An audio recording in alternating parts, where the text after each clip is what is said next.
Hey everyone, welcome back to another episode of Tachy Tuesday. If you are new to this channel, I definitely encourage you to hit that subscribe button because we do go over short, condensed EMS cardiology lessons every single week. And today we're going to be talking about pericarditis.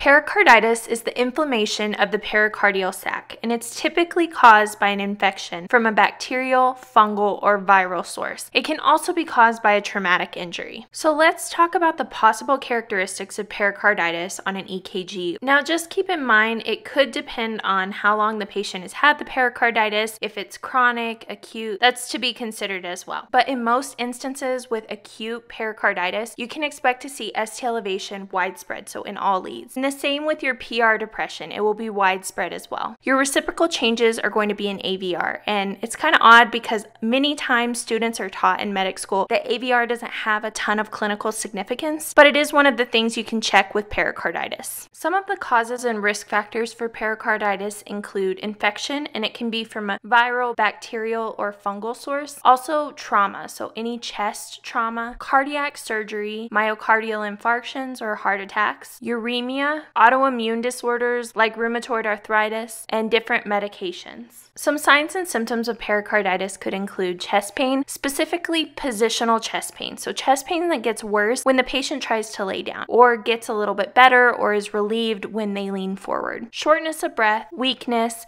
and also a current or recent fever or infection. So looking at it on a 12 lead, I just put a couple of arrows, but you can see the arrows are pointing to the ST elevation, and you can see that the ST elevation is pretty widespread all over this 12 lead. And next I have some arrows pointing to the PR depression, and the PR depression is pretty widespread as well. Now looking at AVR, you can see that it's flipped, so there's reciprocal changes and some possible EMS treatments. Okay, and I stress possible. This does not mean that every patient experiencing pericarditis is going to receive these treatments, but I'm more or less directing this towards the 911 EMS treatment. Obviously you want to get your 12 lead, gain vitals, do an IV and blood draw, and treat your patient. Guys, if your patient is alive, alert, and talking to you, ask them what their complaint is. Chances are, if your patient is suffering from pericarditis, you're going to know they're going to be in extreme pain. And with that being said, you definitely want to stay within your scope of practice and follow your protocol, because protocol can vary from area to area and state to state when it comes to pericarditis. So this is going to be a chest pain patient, right? So you can treat them with oxygen, aspirin, nitroglycerin. Now this depends solely on your protocol. In some protocol, this is going to be contraindicated, so just follow your protocol. Many times there is going to be an ambulance where it's advanced EMTs only, and they're unable to interpret a 12 lead. So they have to go solely on their chest pain protocol, which could include nitroglycerin. But anyway, guys, follow your protocol on that one. And last but not least, pain management. So narcotics, fentanyl, or morphine. Alright guys, and that's about all I have for you today. Thank you so much for tuning in again, and I will see you next week. Bye!